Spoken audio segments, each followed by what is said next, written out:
This is Chapter 12 of Hattie Big Sky by Kirby Larson. At the end of a sad day in April, 3 miles north and west of Vida, Montana. Dear Charlie, it's funny how you and I have been having similar experiences despite the number of miles between us. I imagine that everyone benefited from your willingness to share the bars of soap your mother sent. I, too, have had a chance to share my bounty with my neighbors. And in doing so, I have lifted one chore from my ever-lengthening daily list. Plug's hooves beat out a rhythm on the sod. Let them be safe, let them be safe, let them be safe. I urged Plug on even faster. Dear God, please don't let it be the house. Bouncing along on Plug's back, I scoured the horizon until my head ached. It's hard to imagine how far you can see on the prairie. It's as if a giant scroll of sod has been rolled out before you. The closer you get to the end, the more sod gets rolled out. Would we never get there? One more dip down a coulee and back up again, and I could see the house. The house. It was not on fire. The smoke was beyond it. I pushed Plug on. We rode on for several more minutes, pounding against the prairie until we pounded right into Paraly's yard. Chase burst from the house with an empty bucket on each arm. Paraly stood at the pump, driving the handle for all she was worth. She took one look at me. I'll pump, you carry. I nodded. By the time I'd tethered Plug, Paraly had both of Chase's buckets full. He and I each took one and ran for the barn. We handed the buckets to Carl, and he threw the water at the fire. Chase and I ran back to the pump. Back and forth we went, Paraly hauling water up from the well and the rest of us forming a bucket brigade. We repeated this dozens of times, but the fire burned brighter. I staggered for another bucket of water. Carl grabbed my arm. Halt. He took the bucket from Chase's hand and set it on the ground. Nothing more to do. He turned and signaled to Paraly to stop pumping. The barn! Chase dropped to his knees. The barn! Paraly ran to Carl, her progress hampered by exhaustion and her round middle. He wrapped his arm around her shoulder and pulled her close.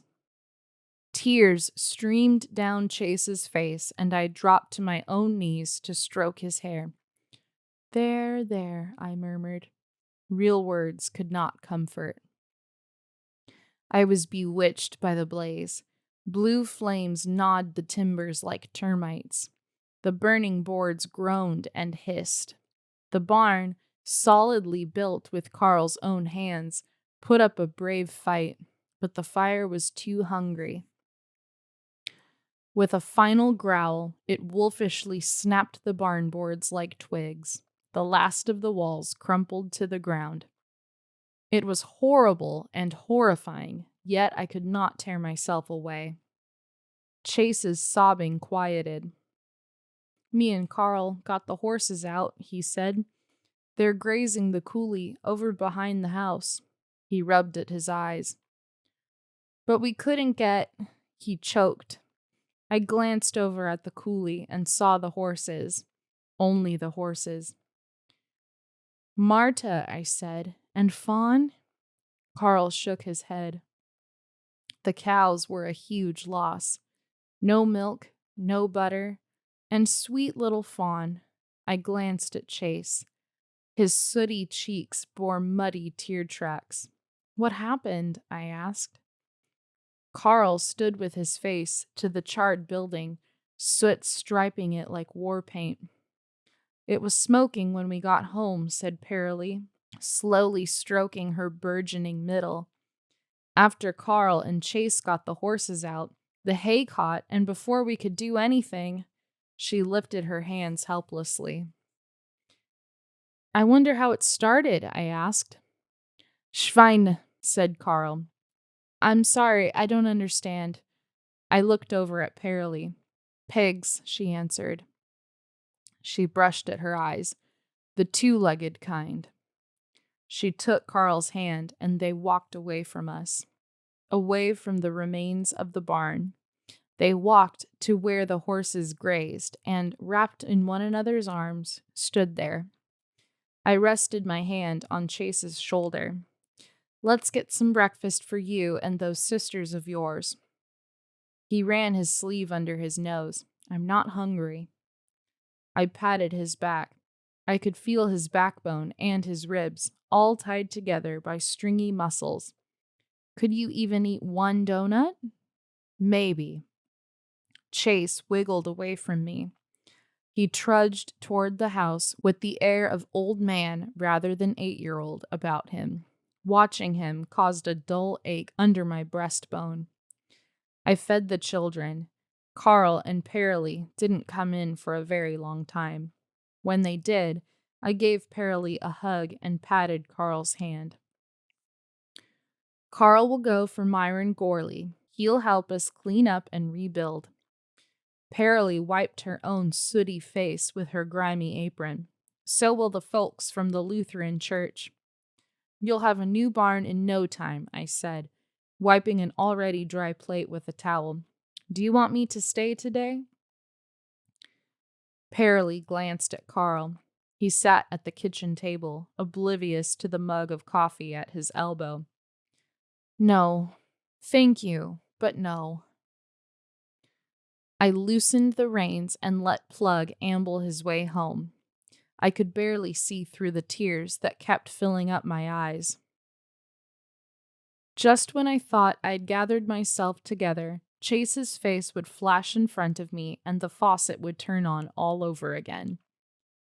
That's why I couldn't trust what I saw as we rode up the cut bank closest to my home. A solitary rider, astride an enormous horse, was riding away from my house. I knew of only one horse that big around here. I clucked my tongue and once again nudged Plug to pick up his pace.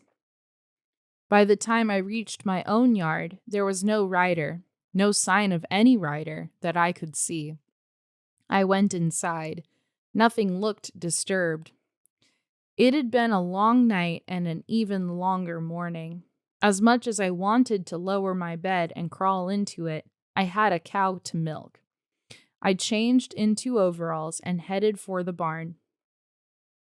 An idea had planted itself during my teary ride home, an idea so ridiculous I couldn't believe I was entertaining it. I stepped around to the back side of the barn. A charred bundle of hay, still smoldering, leaned at a drunken angle against a pile of rocks, spitting distance from the barn. Oh, Lord! Snatching up the pitchfork, I smacked away at the glowing straw, all the while dragging the smoky bundle farther away from the barn. Then I ran for a bucket of water and doused the whole thing. It was Traft. He had done this. Had to have. There was no mistaking his horse. Had he come here to leave this calling card? More to threaten than to harm, after setting fire to Carl's barn? Was he crazy? Was I? The message sent was clear. My barn was no safer than Carl and Pearlie's, not after tonight. I headed in to milk Violet, bumping against Uncle Chester's trunk. If he were here, what would he do? Violet mooed her impatience. Hush a minute. I'll be right there. I unlatched the straps, then flipped the lid open. He would tell me what to do. He'd cared enough about me to leave me this place. Surely he was watching over me now. I closed my eyes and reached in. The first thing I touched would show me the way. I opened my eyes and saw what my fingers were brushing. Tears pricked the underside of my eyelids. "You are a scoundrel," I said, "but you are right." The next morning, I wrapped a rope around Violet's grumpy neck. I carried one end of the rope in one hand and the packet from Uncle Chester's trunk in the other. The closer I got, the more I could smell the sodden ashes and burnt dreams. Crack, crack, crack. The sound of hammering meant Carl was already busy with a lean-to for the horses. I smiled. And their new stablemate. Chase was in the yard. "Ma!" he called when he saw me. "Company!" The door pushed open, and there stood Pearlie, wearing that winning smile of hers despite red-rimmed and tired eyes. She cocked her head when she saw Violet. "Hun, I've heard of walking your dog, but walking your cow?" I handed the rope to Chase. "You already know how to handle her." He looked at his mother. "Hattie, we can't." I held up my hand. "I can't keep her when you need the milk more," I said. "Besides, now I'll have to come over more often to get some of that milk of hers." I shooed Chase. "Go get her settled." To Pearlie, I said, "Is there any coffee on?" Pearlie pressed her hand to her mouth. Then she took a deep breath. "And fresh biscuits. You get yourself in here." After several biscuits, I brought out the slim packet wrapped in muslin and tied with a strip of calico. The calico slipped out of its knot. I pushed back the layers of muslin and uncovered a rainbow of patches, ticking and shirt cloth, gingham and calico, in faded blues and greens and yellows. I fingered the snippets, letting them drift through my hands like snowflakes. "It's time to start a quilt." I pointed to the bulge under her apron. "For the baby." She didn't say anything for a moment. "Are you sure about all this?" "Sure. I wasn't sure about anything." "I was thinking of an Ohio star," I said. "You know, like Twinkle, Twinkle, Little Star." Maddie's favorite song. She reached across the table and squeezed my hand. "Thank you." We spent that afternoon cutting out the triangles, planning each patch. "What do you think of this piece next to that one?" I held up a blue calico and a green paisley. She pursed her lips. "Too much friction," she said. "How about this?" She slipped another fabric over the green, a soft yellow stripe. "You have an eye," I said. My mama always said piecing quilts is like making friends. She kept her eyes on the scissors as she cut up a piece of blue ticking. "Sometimes the more different fabrics and people are," she said, "the stronger the pattern." I looked up at her. She smiled a sad, sweet smile at me. I felt as if she'd looked right into my heart and seen all my warts and flaws, and held her own heart out to me anyway. I swallowed hard at the lump that had gathered in my throat. "I ever tell you about meeting Carl?" She layered blue ticking triangles in a stack. "It was after Lemuel left. Lord, what a sorry man. I told him to leave when he'd nearly drunk us broke. He grabbed the rest of our money and I tried to stop him." She patted her leg. "He got the money and I got this limp." I sucked in my breath. "He hit you?" Pearlie didn't answer. She stroked her hand across the oilcloth on the table. "I was pregnant with Fern at the time. I thank God I didn't lose her. Leafy came to stay till I was up and around again." I covered her hand with mine. "I am so sorry." Leafy knew Carl from back in Chicago. He'd recently arrived, and she told him I needed a hand. When he stepped across that doorway, it was as if he was supposed to have been here all along. She rubbed her lower back, all the while holding my gaze. "Really, Hattie, it might be easier if you didn't come here so much. For a while, she toyed with some triangles. I'll send Chase with your milk. Images flashed through my mind. The note on my table, Traft's face at the dance, the barn fire, the smoldering hay bundle. I drew in a ragged breath. Easier wasn't an option anymore. I think, as big as you are, we'd better get going on this quilt, or we'll never finish it before the baby comes. Paralee looked at me and shook her head. Hattie, you are... She paused, then patted her middle. I am enormous, aren't I? We began to talk about babies and crops and tricks for keeping bedbugs out of our beds. We'd talked about such things before, but today it was different. It had been something big for me to ship myself out here to work on Uncle Chester's claim.